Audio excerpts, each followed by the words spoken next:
Welcome to our community training call. My name is Jona Bryndis. I'm an energy healer, spiritual healer, and teacher, energy therapist, and trainer for other energy healers. Yeah, welcome to this wonderful occasion here, this time, this in-between time. Those of you who have some kind of religious or spiritual understanding and recognize that this time here around Easter somehow has a significance for what appears for everybody in this world, and that's why I've picked this topic, the spiritual and energetic secrets and meaning of Easter. So I want to look at the Easter holiday from a different perspective with you, from a perspective of maybe something that we could call modern spirituality, not so much from a religious standpoint, and introduce to you what these different aspects of spirituality are that are coming in here around this time of the year. Yes, and you can turn on your video camera if you want. Okay, so this is something that helps me a little bit to not feel all by myself, but it's not needed. So I'll have a little bit of a lecture part, but I want to invite you to ask questions and to interact with me at any time in the style of how we do this here at the Sacred Self-Healing Experience, these online meditations that we do every day, and also the online course and the training. So please feel free to interact.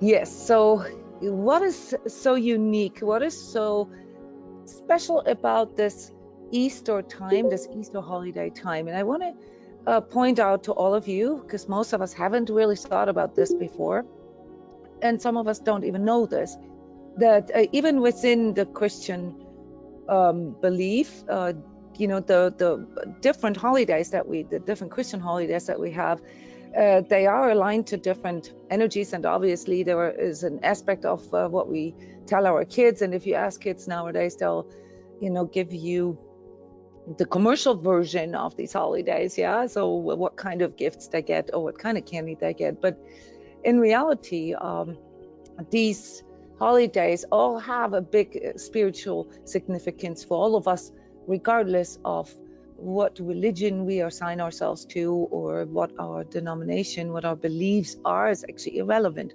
Easter is therefore one of these really important holidays for us, for anyone with a spiritual, say, inclination, okay, wanting to understand some of the deeper things that we experience as humans, what it means to be human. And why am I saying this?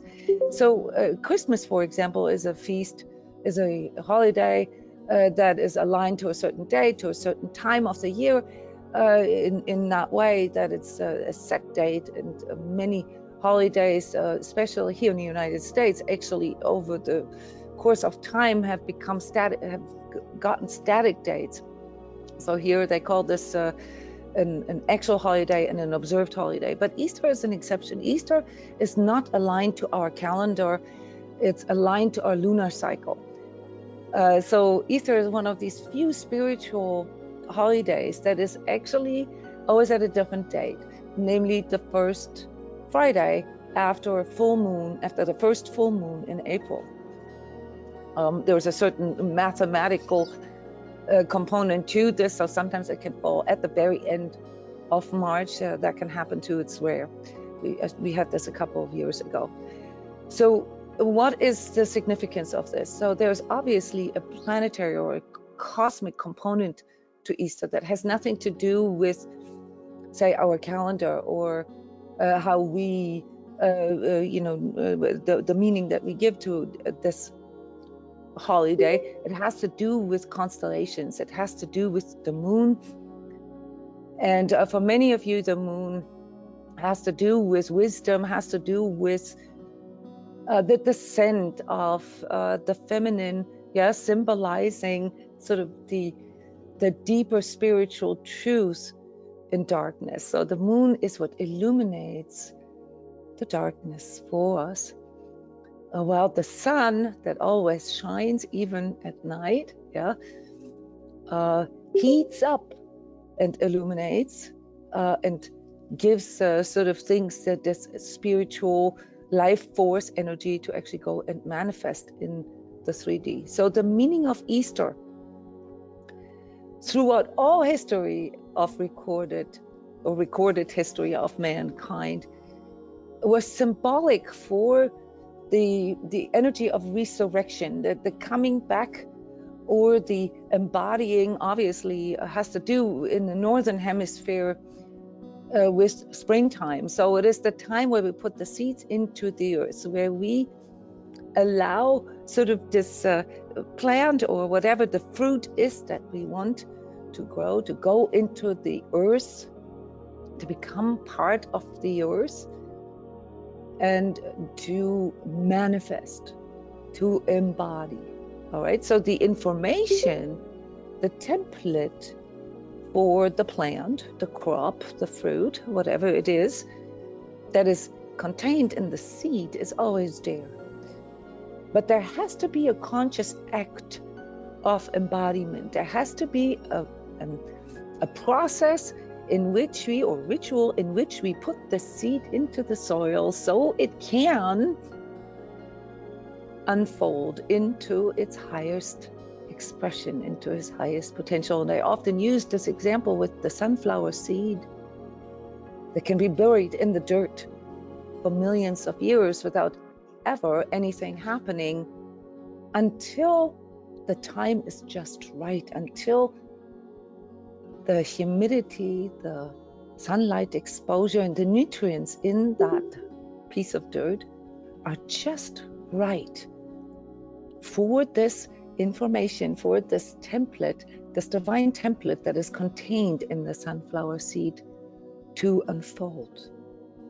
And Easter time is characteristic of that. So it has to do with our seasons and with springtime, but it's mostly about us recognizing that this process of embodiment, yes, of really moving into our higher potential, that needs to be a conscious process.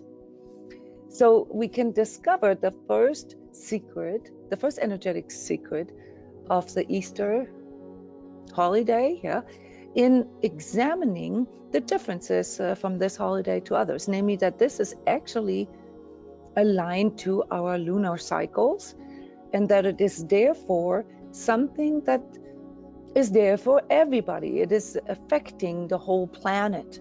Yes, it's not just something that occurs for all Christians or for all Jews or for all, Buddhists or for all Islamists, okay? It is something that happens to all of us. That's the first step in this process of conscious embodiment, is to become aware of the significance of something, yes, and also to learn to differentiate a little bit. Yes, so we are not really dealing with a just Christian holiday here. And why can I say this? Because this Easter time, this Easter holiday time, throughout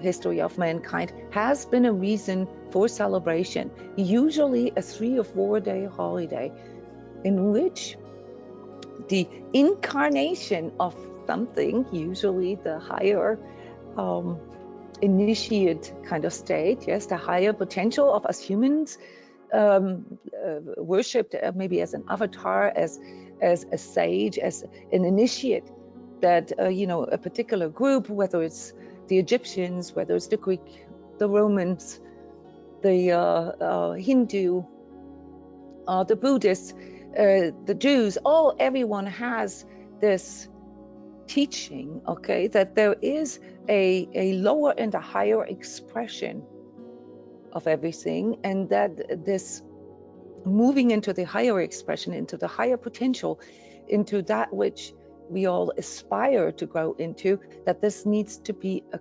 conscious process.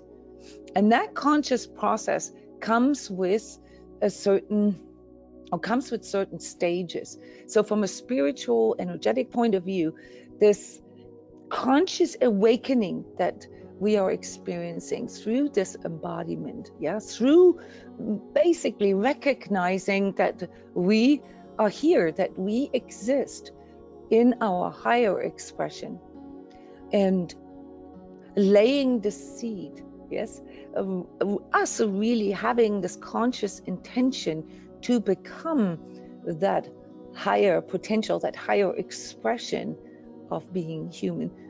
That happens, in these different orders. And I wanted to go through these 7 stages of embodiment and how this relates, for example, to the Christian crucifixion and a resurrection story. It relates to other archetypal stories as well. It relates to the Holy Grail. It relates to Adonis. It relates to Vishnu. It relates to Krishna. It relates to Muhammad in all these different ways, because Easter time, this embodiment time, and the rebirth of our light that it really addresses, the light as the higher expression of us being human, that happens for all humans, not just for parts of the population that have certain beliefs. But why is this so important to become aware of this? I said the first step of embodiment is actually this conscious observation. All right, we have to just remember that at some point we're going to have to make this choice. And this is what we traditionally do around this Easter time, where we go within and take a bit of an inventory. It's also, from a collective standpoint, the time where we grieve. In the forecast for April, I called this the time of relapse. Okay, it's a time of temptation. It's a time where we kind of dread. Many of us come out of a sort of a long winter time here. This last year was really hard for us in regards to being able to connect with others. It made everything that was already hard even harder. So there is a bit of a grieving that is happening for all of us right now in regards to realizing that the old is dead. Okay, that the times or the ways how we experienced ourselves and our lives and the world on whatever level, that this is somehow not coming back, and that we are in a big transformation process. The energetic secret of Easter is to make this transformation process conscious, and as we will see, also to actively participate in it. So let's go through these different stages and see how we can personally relate to that. Let me just ask you guys here real quick. What are your denominations? Can you text here and let us know what kind of spiritual teachings, maybe not, you may not be a churchgoer per se, but sort of what the background is that you grew up with, what the holidays are that you are celebrating, just for me to get a feel, for what your reference system is. So what are the kind of societies that you were raised in? Christian, Hindu, Buddhic, atheist? Yeah. Christian, yeah.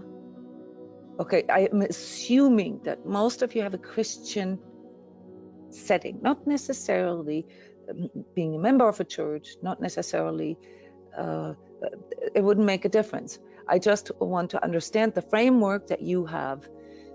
So far, I'm assuming that the majority of you have a Christian background.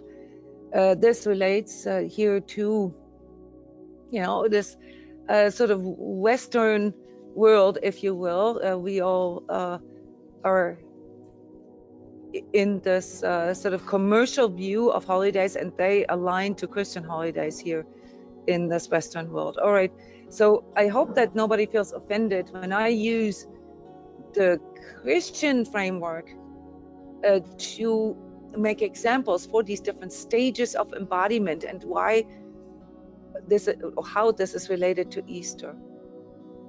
Yeah. So yeah, some of you have answered Catholic. As a European, I find that funny because here in the United States, there's often a distinction between Christian and Catholic. Obviously, there is none. Yeah, Catholic is Christian, but you know, it symbolizes or it stands for a certain direction within the church. Yeah, most of us, Charlize, most of us have that. We have some kind of Christian understanding of things. We celebrate Christmas and Easter, but we were not actually actively involved. Yeah, there is no difference. There is no difference. Yes, that's correct, Joe. So I'm using Christianity now as a framework. You all are informed then that the Easter holiday is a 3-day process. There is this process of sort of the Last Supper, which is happens on the Thursday before Easter Sunday, which is sort of the last get-together of Jesus with his disciples. Then we have the whole sort of passion story, the whole suffrage of Jesus towards the crucifixion, and we have the crucifixion, and then the big relief is, so to speak, then on Easter Monday, actually, the resurrection. So this is the framework that we're using, and let me take this and break this down into energetic terms. Okay, what the meaning of this is, what the symbolic meaning of this is, and why I want to go as far as saying that the Christian symbolism, yeah, something that happened roughly 1900 years ago, okay, is characteristic for this spiritual awakening process in all of us, regardless of what we use as a framework, because this can be seen in other spiritual teachings. Pretty much it weaves through all spiritual teachings, and at the base of it is the understanding that we as humans, yeah, who carry, I guess you can call this the divine spark in us, yeah. So we do know that we're different from animals because we have something that we can call spirit. Even if we can't prove it, we can feel the effects of it, and we can also feel, when we investigate this and we work with this a little bit, the practical use of it. All right, but let me try to stay as neutral as I can. So we all have that, and if we are not taught any ways or ceremonies or you know, traditions around this, then what will happen is that we begin to develop a need, a yearning somehow within ourselves that wants to connect with something, and that is a very normal human need. So even from a psychological point of view, the need to connect with something, something higher than us, like a higher power, like spiritual, if you will, is programmed into us. This is part of us being human. But if it doesn't happen in a conscious way, if it doesn't happen, you know, just like anything else, like language or music, if a human would grow up isolated, they would never develop language. Okay, they would never develop ways of expression like math or music or something. They would develop something because that drive in us is programmed into a template, but it wouldn't necessarily take on you know, the framework that we are using right now, which is a religious framework. Yeah, so but it would happen for all of us. giving things a framework, a conscious way to go through different stages, say just like how psychology can identify developmental stages, psychological stages of emotional, well, physical, obviously that's biology, but then also emotional and cognitive developmental stages. There are also spiritual stages. There are stages of spiritual development. And as this happens for us individually, just like our personal journey as a human through all the different life stages, okay, it also happens collectively. So when we look at things from the energetic perspective, we always see the two-way aspect. We see that we have a bigger collective development here that is mirrored in our individual process. And when it comes to the spiritual awakening process, let me just use this word here, I'm going to define this a little more, then we can recognize that you know, there's this yearning in all of us, and this is where it starts. So the first impulse that we have, this yearning to connect with something, if that does not get trained, if it doesn't get contextualized, we will begin to seek something. We will begin to seek this connection with others, perhaps, or trying to get it through something. We will have an externalized way of contextualizing this within us. It will subjectively feel like we're missing something. Can you guys relate to this? Yeah, our spiritual yearning always starts with the subjective experience of perhaps unwholeness or something. Something is missing. Yeah, and this is what motivates us to go seek. And this is why, you know, many of you listening to this recording or being here live, why you're here today, because you have already experienced that yearning, that sort of spiritual nostalgia in you, yes, to go out and seek something. The question is now, how can this be developed systematically? Okay, regardless of, you know, religion or race or ethnicity or culture or any kind of belief system. And this is the cool part about energy work, because we're not looking at it from a certain perspective. We're looking at it through its effect on humans. Okay, so energies are all around us. Yeah, we cannot see them, but just because we cannot see them doesn't mean they're not there. Energies are affecting us, and we all know this. So what we can do as a sort of pseudoscience here, I'm calling the pseudoscience because it has actually in this existing paradigm of science not found its place yet, which is part of my work. It regards the effect of something. Okay, so if I think of something, if I hold something in mind, then I can observe, and that is real, that depending on what I'm holding in mind, my world changes, my perception changes, my outlook on life changes. And so as this sort of naive spiritual being that does not have yet the understanding and the context of what the higher expression is about, we all kind of go out into this world and seek. And the lower expression of that is trying to seek it with others, obviously, because that's what we see, right? And that's our physical reality. So we try to get something from others that we presumably don't have. This is why many of us get stuck without the spiritual component in our life, why we get stuck in this performance issue, why we get stuck in never feeling good enough, not deserving, or needy in that way, or greedy even, because it produces this idea in us that if we just have more, if we just do harder, if we could just get it from other people, if we could just get what other people have, then we could be better. And that is a very sort of unsophisticated way of understanding ourselves as humans, but it is natural. This is the zero state, if you will, at the stage zero. Yeah, that's the unaware human.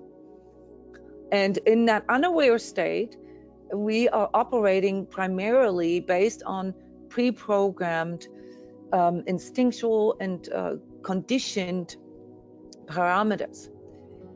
We call this ego, what then develops out of that, because it is basically functioning on this hardwired physiological, emotional, and mental conglomerate that we are not aware of. So we are operating based on, like our protoplasm, or like the protoplasm in us, based on avoiding pain and seeking pleasure. Those are the paradigms. That's the binary paradigm of the ego. It's our fail-safe.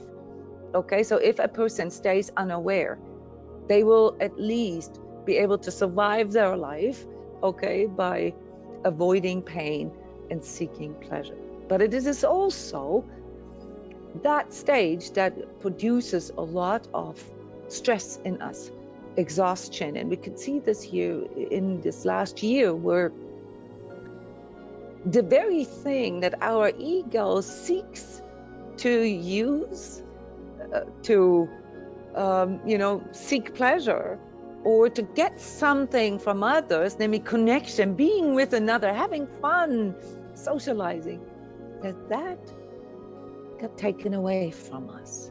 And all of a sudden, we were confronted with, trying to get that which we yearn to get from within ourselves. So Easter 2020, Easter last year, was basically also the official declaration of the pandemic on this sort of planet, and with it, so the first Easter where this freedom to just, be together and have fun together, celebrate together, knock ourselves out together, where that was restricted. I will come back to the significance of the Easter of last year. This year is this Easter has a different significance, because we are now more aware of it. We are now grieving, as I called it, the good old times, and that leads us now to a new insight, namely that something is changing. Something needs to change. We are still grieving, we're still fretting, we are still not satisfied with our conditions, but we're recognizing that there is something that needs to come to expression in order for us to deal with this, whatever this transformation is that is going on. And from an energetic standpoint, this always starts with the stage one of our embodiment, this like active shift within ourselves, where we see that we have to change something. This first step of awakening starts with self-clearing. It starts with us recognizing that there is so much accumulated stuff that it becomes apparent to us that if we don't do something about it, it's just going to continue to get worse. All right, so self-clearing with the Jesus story, it started with the washing of the feet. Okay, washing of the hands, the washing of the feet. For us here in the 21st century, it's the recognition that we need to detox. We need to do something. It doesn't matter which level you look at it. Physically, through the corona situation, we are getting the impulse that we have to take more care of our bodies. We have to put our immune system into a better place so it is able to respond to these changes. Yes, it's clearly teaching us that a healthier lifestyle is better for us. I often refer to corona or the COVID phenomenon as a lifestyle virus. Okay, so we have to step into our health authority, so to speak. We have to do something about it. Of course, we can go and choose to get vaccinated. That is one way to make a choice to step into a self-health authority. But it is only obviously like putting a band-aid on one particular aspect of that. Okay, so there's already the discussion here about, you know, all these variants and so forth. So we're going to have to put more band-aids on as things go. So it's not really a long-term solution. Yes, so self-clearing from an energetic point of view is the first stage of embodiment, is recognizing that whatever has accumulated needs to be washed away. Okay, often in Christianity, this embodiment, you know, ritualized through church, starts with baptism, which is basically the symbolic process of that, is the act of clearing. And in the forecast for April, I do refer to using this time right now. The whole April energies are working with this for spring cleaning on all levels. Yeah, on all levels. That's something that many of you will experience as very relieving. Yes, Charlize, you wanted to throw tons of stuff away. Follow that impulse. Okay. But this year in particular, this Easter time also comes with the need for physical clearing, more than I have experienced this before. And for many of you, this might relate to dietary changes, to lifestyle changes, maybe certain substances and so forth that you recognize are no longer beneficial for you, no longer life promoting. So that is something that if you receive this impulse, I want you to understand this from a spiritual energetic perspective. This is an impulse from your own spirit. Okay, it's almost like the seed says, I want to be planted, I want to embody. Please clean up your home, clean up that space in which I can embody. Yeah, and if we're a farmer or if we grow plants, it is that time of preparation where we, you know, I've done this here, you can see this, I'm surrounded by plants. So, you know, you clean the soil, you throw away all the old dead parts of the plant. Some plants just live for a year, so you have to, you know, compost them and in this way sort of allow them to come back in different form. But you have to prepare the soil, you have to prepare the space. In energetic terms, and you've heard me say this many times, it means that we have to make sure that we even have a space. We need to become aware of where this embodiment is supposed to take place. We need to know where that space begins and where it ends. Yeah, where is me? Where's my house? I often refer to my spiritual space as my home. Energetically, I refer to it as my etheric. All right, because my etheric includes my physical body, but also sort of the electromagnetic layers, the energetic layers of me that still define me. And that is a space that when you work with this is what energy awareness training is, that you can learn to command, you can learn to expand it, you can learn to protect it, you can learn to work with it, even maneuver it. But this is like way out there, because first you're going to have to define, no, this is my space, this is my house. It's like, you know, you first have to get a house. Okay. Cool thing is we're all born with a house, and that's our body. That is our 3D body. That is our vehicle here. Okay. But it comes with these unseen layers. Yeah, with the spiritual, the etheric, and the energetic layer. And that is something that we want to become aware of in that preparation stage. We want to understand that, yes, physical detox, physical clearing and cleaning, yes, that those are very important aspects, but that's only the beginning. Yeah, the washing of the feet is only the symbol for that, because there is more in us that needs to be cleared out. For example, the idea that we could find our own soul in others, or that we could feel more whole through getting something, you know, that others have. Yeah, the whole idea, the belief that we need something from the outside is what needs to be cleared out. That is a big part of our preparation here to understand what embodiment even means.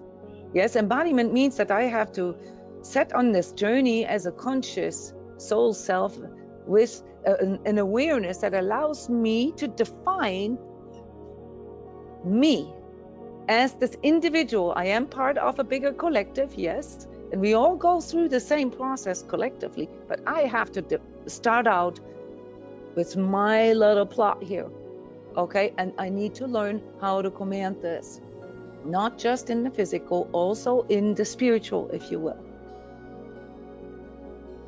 The first important stage that comes after, or the second clearing, or the higher level, you know, the higher level of clearing, okay? So the second stage of embodiment is something that I want to call suffering. There is a suffering when we begin to clear out. There's a grieving. This is what I mentioned earlier. There is a grieving about all these things that we find out that we have to let go.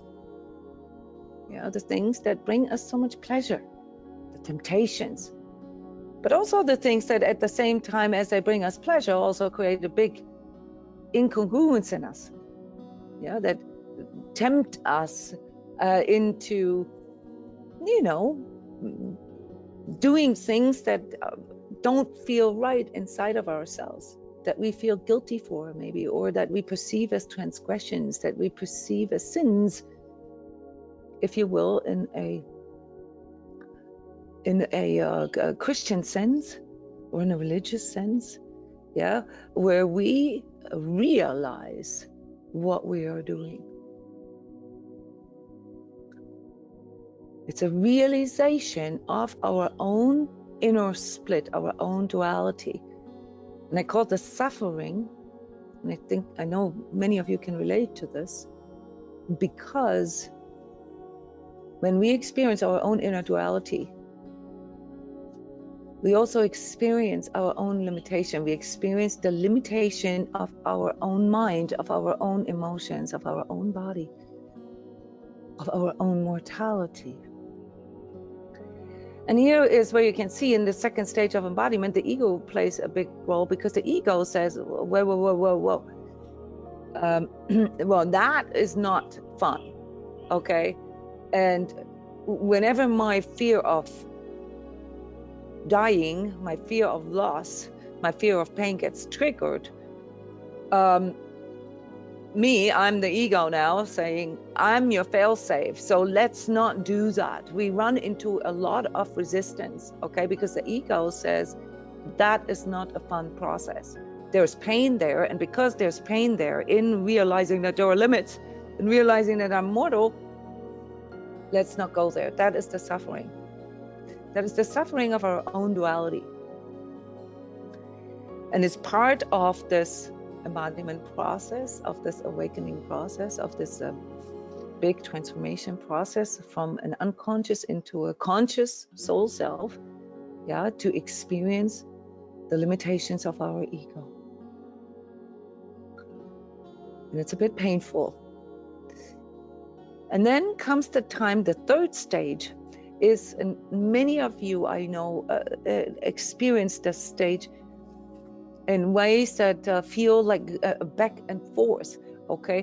Where you get tempted, where you feel like you are making progress, where you have a lot of insights, you learn a lot of things. It's a time where we educate ourselves on things, and where we begin to see the bigger context, and we feel more of a spiritually aware person, okay? But then at the same time, we experience our, you know, ego self, yeah, the underdeveloped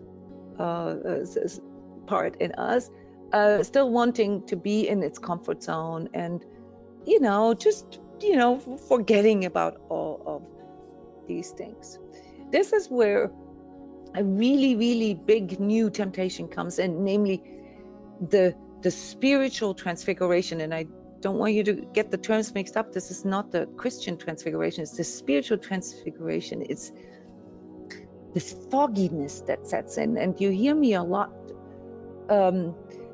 talk about the darkness of New Age, and why some of these spiritual movements that are occurring here since, I would say, the 60s, 70s, are very dangerous, because they create a spiritual fogginess. All right, they use ego paradigms and included spiritual context with it. There's like maybe 5% truth in that, and creates this mystified spirituality.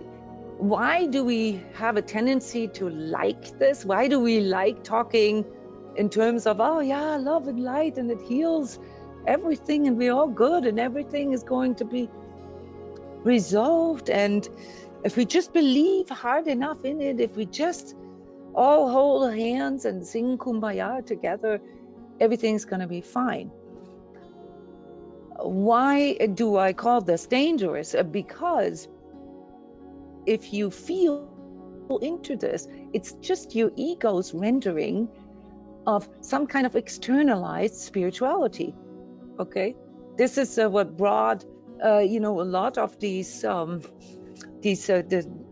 woo-woo and also the conspiracy theory into all of our awareness. Okay, because what it does is really it creates a sort of an alternate reality in which it more or less says, just don't even worry about yourself. Don't even deal with your emotions and forget about your body. That's just lower human stuff. Just go to the mountaintop and meditate all day. Just, get lost in the mysterium of spirituality, and everything will be resolved. Do you understand the criticism that I am delivering here? I'm showing you another extreme, okay, that we here as living beings in this time and age are experiencing right now. It's a transfiguration to spirituality by tempting us with escapism, with fantasy, with mysticism. And just one more word about this. I often talk about these temptations as the two darknesses. Yes, on one side, the darkness in which we get reduced. We reduce ourselves to our own ego self, to the material and 3D desire of things. It's where we get lost within ourselves. Yes, the narcissist as the symbolic archetype of that, where we get lost in, I guess you could call them the 7 deadly sins, yes, if you wanted to contextualize this here, but it's really the temptations of getting lost in ourselves. It's dark there, and all we will find there is emptiness, yes, and it's very, very scary. And that's why we have to sort of get this satiation, okay, through grabbing things, getting more and more and doing harder and harder. That's one side of darkness. The other side of darkness is the one that pulls us out of our self, okay, into some imaginary sort of transfigured light mysterium, yeah, and that basically makes us voluntarily leave our own space, okay, and get lost in others, get lost in the outside world. When you see the world in this way, and when you understand your ego in this way, that the ego likes both of these darknesses, okay, it likes, getting either completely absorbed with yourself or not dealing with yourself at all, and just sort of going into this imaginarium of New Age spirituality, where nothing is proven, where it just is being stated. Okay, there is absolutely no touchdown with your own insides. There is no think feeling. There is only imagining. It's fantasy. These two darknesses are the ones that we face through you know, this ego paradigm in us, you know, avoiding pain and seeking pleasure. And that's what we have to be aware of, because that is the core of our suffering. The suffering occurs when either one of these things happen to us, and sometimes they can happen at the same time. Yeah, so a spiritual specialness, for instance, is a very good example for how somebody can actually be pulled into their own narcissism, into their own specialness, through pretending, you know, to be this spiritual being. And we see this a lot right now. This is a big warning for all of you who are out there, you know, investigating spirituality. You need to be very careful with, or you need to investigate this, what it is, what the teaching is that you are hearing there. And if this does one of the two or both things, namely either pull you into yourself and make you get lost in your own inner darkness, or if it pulls you out of yourself. Okay, the bottom line is embodiment can only happen when you're home, when you're there in your own spiritual space. Okay, because if you're not, somebody else or something else will take command of that space. Okay, these are things that we learn through the etheric training, you know, where we can actually see those kind of things. So this third stage of embodiment is what I call, you know, the imaginarium. Okay, it's the transfiguration of spirituality in form of the temptations of our ego. So we go through that pain of experiencing, you know, our temptations. And then the fourth stage, related to Jesus' story, it was, you know, the tribunal where he had to stand in front of Pontius Pilatus, where he had to deal with the Hebrew scholars and so forth. It was sort of the mechanics of judging him, of coming to a verdict. Okay, this is what this third stage, when we are faced with our temptations, where it would be so easy to just negate everything, or, you know, and escape, or you know, where we could just turn it all around and you know, put ourselves basically up there as a god. He didn't do either of them. Okay, fully knowing that the next stage, okay, that comes after the verdict, namely that we do have these limitations, that our ego is the lower expression of who we are, that this needs to voluntarily be laid down. It's a crucifixion. It's this total, you know, sort of confession, okay, and conscious and voluntary surrender of your own ego self.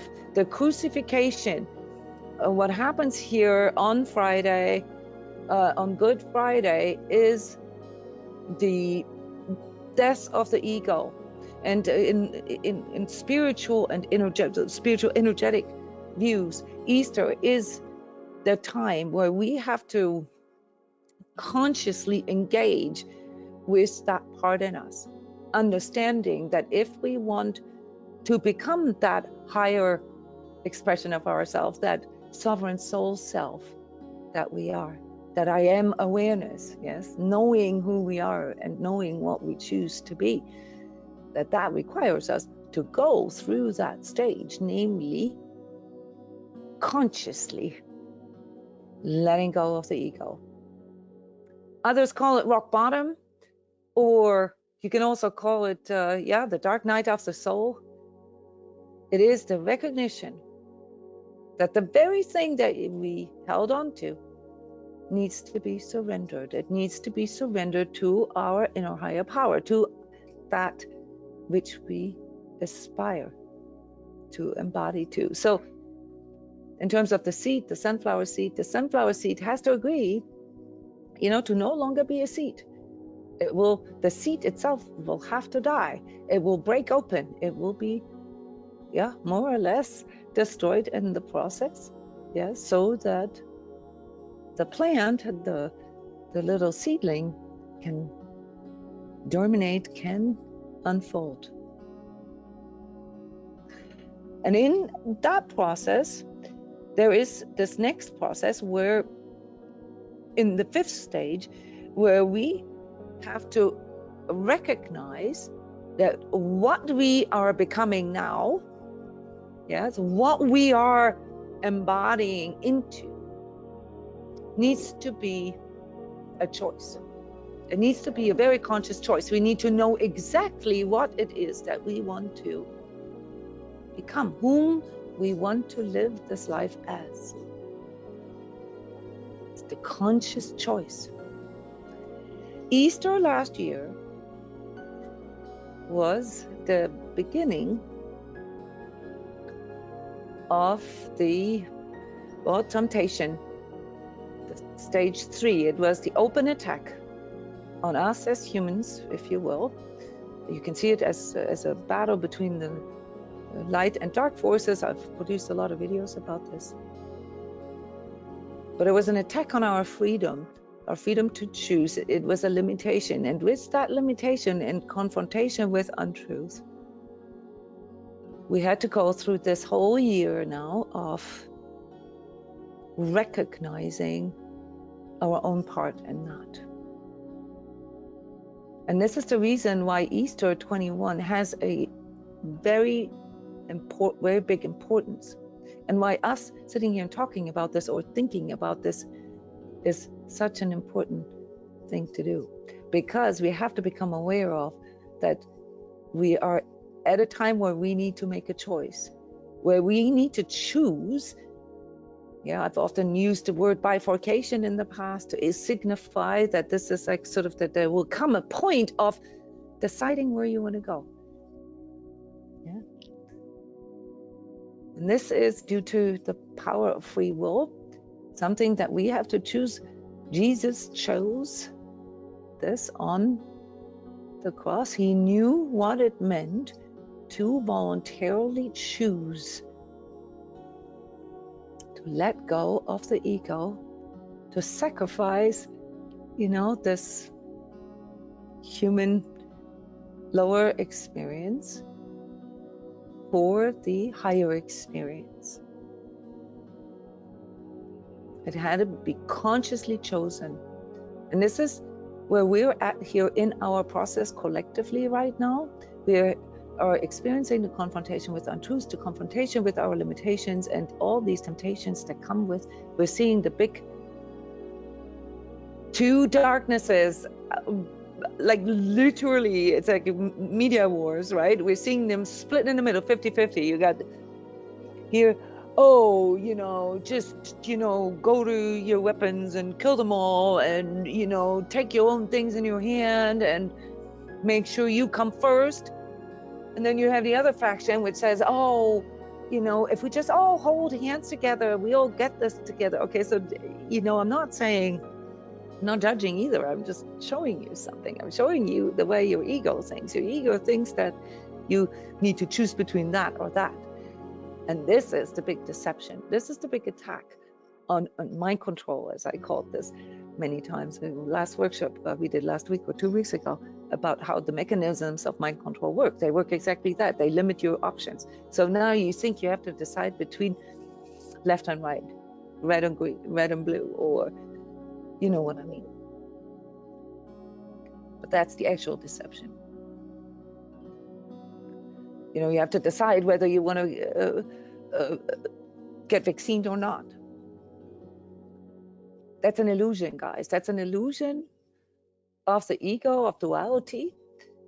Yeah, to believe that you have to choose between this or that. Yeah.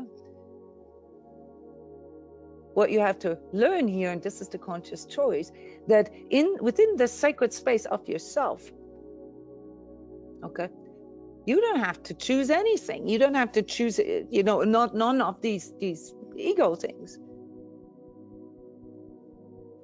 You have to choose yourself. You have to choose that which you came here for, namely to evolve, to grow into your higher expression. And your higher expression is the conscious soul self that you are, becoming aware of your own light, of your own awareness that you are, and commanding that. That is the gift, if you will, that Jesus gave us. churches often focus on the sacrifice, and it's the way it's transfigured is that in this sacrifice he alleviated us from our sins. I find that very limited, because if I look at what this whole Easter story, the Christian Eastern story, where Jesus literally transforms from Jesus into Christ, and what that means energetically and spiritually, it's way bigger. This is a healing process that Jesus introduced into humanity, and we call this today self-healing. It is a clearing, it is a literal processing, yes, of your lower human parts, if you will. They're part of the story. You can't negate them, you can't deny them, you have to work with them. This is your vehicle after all. But only so that you can be in that space, knowing that this is your space, and realizing that these two darknesses, these two extremes, are nothing but ego illusions. That what you truly need is to learn to command your own freedom to choose, your own freedom to love, your own freedom to live. And that is the big battle that is going on here. That's the spiritual meaning of this era right now, and why this is such a pivotal point in human consciousness development. It's actually showing progress. It's actually showing that we are now ready. We are ready. We are ready to consciously birth our light now, yeah, or rebirth our light, because what this self-healing modality here in this awareness stage, where we consciously realize that in this mystical death, okay, of our ego, yeah, because we're not actually dying. It is just a part of us, the illusionary part, the illusion in us dies, that this is the beginning of the birth of us being able to discern truth. It is our truth that is being born. The light is being reignited in us, so that then in the next stage, and obviously these are very complex processes in self-healing, that we can begin to consciously manifest, to consciously choose whom and what it is that we want to experience this life as, a lower expression or higher expression. Okay, so the seventh stage then is the actual embodiment. So if you will, stage 6 is the resurrection part. That's where, you know, we come back to life with a new understanding, with an understanding of ourselves as spiritual beings, as beings with a physical, emotional, mental, spiritual, and etheric space container, that needs to be cleared, that this needs to be connected with, that this needs to be integrated on all these levels, leading to our embodiment in stage 7, where we have fully anchored this into the physical, where we know who we are, where we know what our purpose is, and where we know how to tap in to the roadmap, the navigation of that. That is what self-healing is. Self-healing is a self-propelled process that allows us to make corrections as we go. All we need to know is to follow the light. This is the moment, you know, where Jesus basically appeared to his disciples. Again, it was first perceived through the women. This is also characteristic of this time, not because women are more spiritual, but because they're usually more open to this kind of visionary and tactile experience. All right, that it takes this spiritual process back into the physical. So that is sort of the Easter symbolism here, the transformation from Jesus to Christ, transposed into our spiritual development process, yeah, from this sort of protoplasmic, instinct-based ego-based lower self into the consciously chosen higher self, the independent sovereign soul self with an I am awareness, seeing itself as part of the whole, but also understanding that its own spiritual space is untouchable. So this is why it's so important for us to do this to do this rebirthing process in a conscious manner and also in a very physical manner. So practical spiritualism, I don't even want to call it an ism, actually. It's our individual awakening process that also mirrors back into our collective awakening process, has to happen consciously. And we have to choose our home, our body, and the different layers of body, obviously, our energy body, but also our actual physical house and our actual environment. Those are all parts of our space. And we have to fill it up with ourselves, not get lost in there, okay? But also not get lost outside of our house somewhere, because if we're not home, that space is going to get occupied, either by another ego self, okay, or by an entity that, you know, seeks these little remnants of light that are still in your home. So to conclude, what I wanted to convey here is that experiencing the Easter holidays in this non-denominational and conscious way is a really, really important step into your own spiritual awareness, because the symbolism of this journey, this transformation journey from Jesus to Christ, that is being brought into our awareness through the Easter holidays, or in other translations, you know, through holidays that are similar in other religions, is the roadmap for us. Those are the stages of initiation, the stages of embodiment. And all we need to do is to show up. Yeah. And one way to show up here for this Easter holiday, we're in the middle of it. So for some of you, it's already Easter Sunday. And for most of us, it's still Saturday. So maybe take a moment to talk about the meaning of Easter, how you see it. Maybe talk about it with your kids, if you have any. I talk to the kids that I teach in my school about Easter by starting off the conversation with, what do you guys think? What was there first, the chicken or the egg? Okay. And that initiated a huge, big sort of aha in these children, where they realized, just by the symbolism of the chicken and the egg, yeah, that it's rebirthing itself. So it's recurring, it's retrocausal, as we know. But in order for the chicken to come out of the egg needs to go. Yes, so the egg is sort of symbolic as this restricted ego space that we all have, and the chicken, basically the higher potential that we have. Kirk is asking if it is actually possible for the majority of us to reach those levels of embodiment.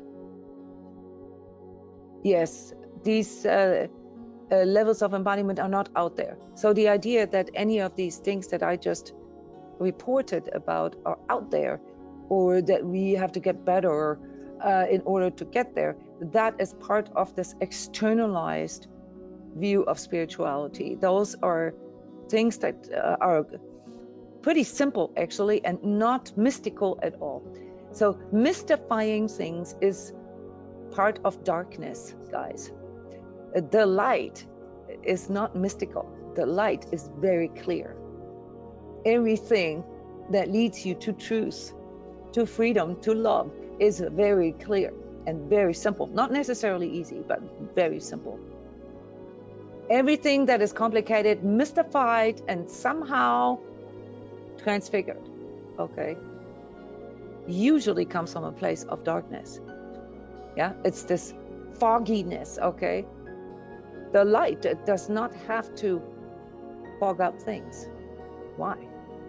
It's the darkness that does that. And so spirituality is very contaminated right now by making it look like a super, super complicated process.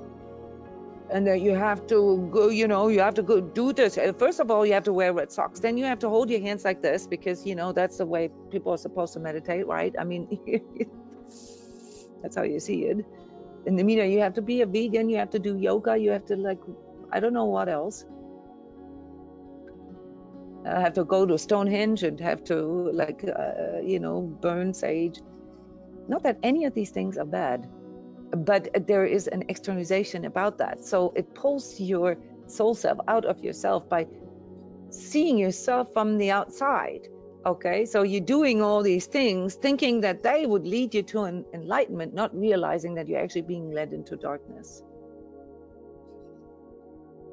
When your mind goes there, Kirk, your mind says, I'm reading your text here, that this is not possible for you, then what it means is that a part of your soul self has been pulled into darkness, okay? And that darkness says that you are not good enough. That is an illusion. That is coming from somewhere. You can look at it as an attack. You can also just look at it as your ego buying into the illusion. So obviously those things have to be addressed individually. This is where spiritual coaching and energy healing comes in, because this cannot be answered. But we all, or many of us, experience this I am not good enough. And I explained it earlier. It's the darkness of getting lost in yourself. It's where you see yourself like a machine, where you have already reduced your own humanity to something that needs to function, that needs to be in a certain way. It's the Ahrimanic temptation, basically the narcissism in this world that propagates that we have to be in a certain way in order to. But see, the message of Jesus here is that this is for all. This is not just for a handful of chosen ones or people who are special. In fact, if you look back to the story of Jesus almost 1900 years ago, this was a time where people couldn't read and write, okay? To offer this kind of experience as an inner experience. So my branding experience, the inner experience of your higher self, is extremely smart. Because first of all, people couldn't even read back then. And if they had, you know, then we would still have the issue that we sometimes have with scripture, namely how things get lost in translation. And there was a temptation there to insist on, well, it is only my version or my word that is true. And actually, by choosing to give the humans with the personal experience, the internalized experience of the rebirth of their own spirit, and with it, basically, the embodiment of the divine, is extremely beautiful, if you think about it.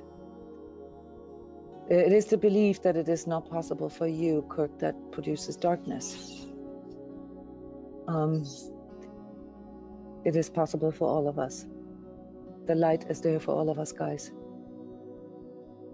And you don't need to speak a certain language or have a certain belief system or, you know, have red socks to get there.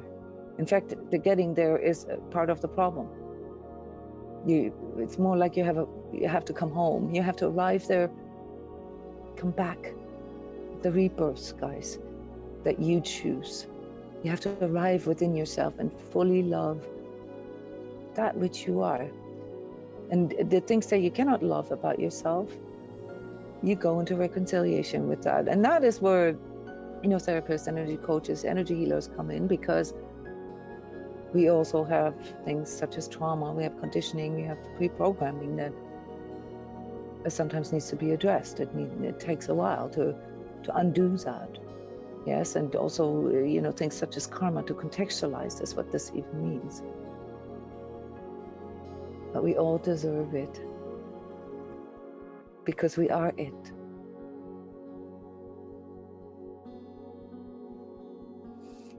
Sheila, sometimes it feels like I've gotten stuck, and the getting there part is one of the biggest ego temptations, and with it also darkness. Yeah, this is a darkness, and don't get me wrong, I went through all stages of New Age and shamanism. I've studied this, now for 35 years. Okay, but this is when New Age is an instrument of the darkness here, by propagating this getting there, or needing to have something, seeking it on the outside. It's an internal experience. It's in an internalization, and that can only happen through your inner experience. Not to say that anything sort of alternative is bad, and I'm part of that, but we have to use discernment. We can only use these things that help us to facilitate our inner experience. It is not about believing in some kind of school. Active and conscious self-inquiry is a big part of what we gain through becoming a conscious self. And once you understand this, you can no longer take anything in without doing this inquiry. And that means if people start talking about aliens or some kind of galactic army or whatever, and there is no way for you to have that inner experience, then it's probably a good idea to not allow this in. So you need to have your inner reference for these things in order to embody it.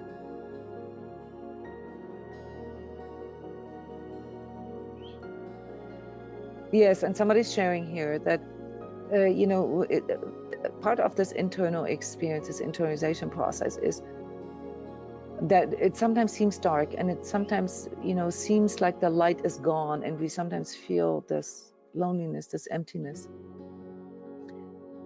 But we recognize that it really is just clouds, okay? It's like overlay. So to cure yourself of this needing to get somewhere, or needing to accomplish something, or reducing yourself to a bunch of cogs and gears and machine way of thinking of yourself, is to visualize that this divine you, okay, the sovereign soul self, that I am awareness, is already in you.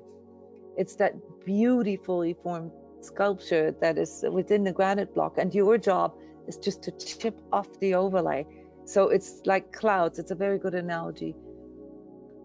Yes, so we have to remind ourselves that even when we get caught in darkness and when it feels empty, that it's really just clouds. Just because we cannot see the light, just because we cannot see the sun temporarily, doesn't mean it's gone. It just means that there's too much overlay, and that overlay is also called ego. Or these two expressions of ego, the two darknesses, where we get lost in ourself and our selfishness, or where we get lost in others, in the outside world, where we just want to escape it all.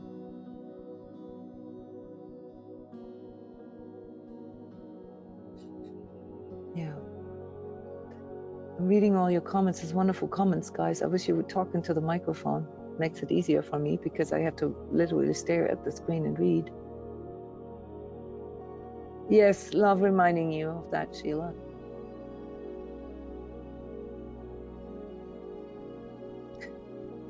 Yeah, so Kirk, this is the battle, okay? This is the process of embodiment. You have to consciously choose to wanting to go beyond your lack of self-discipline, or if you want it the way I've worded it, you know, beyond your ego's delusions. Okay? You got to want this more. You got to love life more. You got to love the divine more than your ego. That's the choice.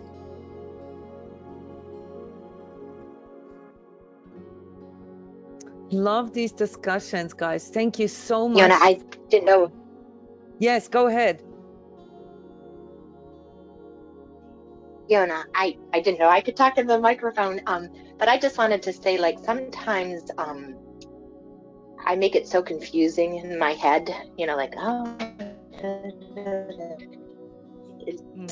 you say, you know, you choose like what's important to you, you choose love, et cetera, and that's what makes it super easy for me, like just to choose what feels light to me.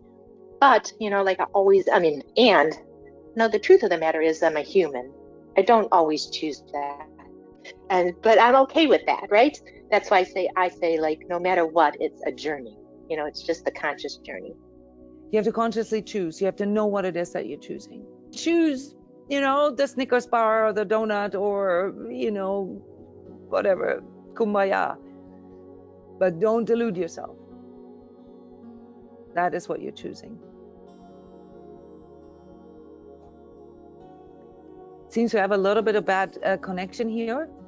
Okay, so if you don't have any more questions, I want to wish you a wonderful Easter holiday.